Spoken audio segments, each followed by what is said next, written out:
আসসালামু আলাইকুম গাইস, দেখতে পাচ্ছেন আপনারা কি সুন্দর আকাশ।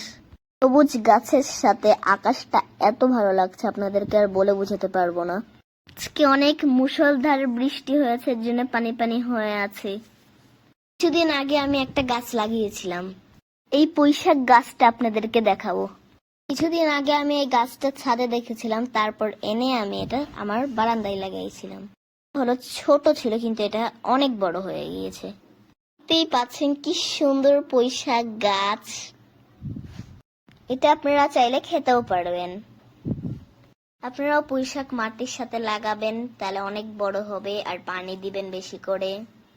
আজকের ভিডিও এইটুকুই, আগামীকাল আরেকটা ভিডিও নিয়ে আসবো। আমার চ্যানেলটা অবশ্যই সাবস্ক্রাইব করবেন। আল্লাহ হাফেজ। এবং আপনারাও আমার মতন পুঁইশাক লাগাবেন।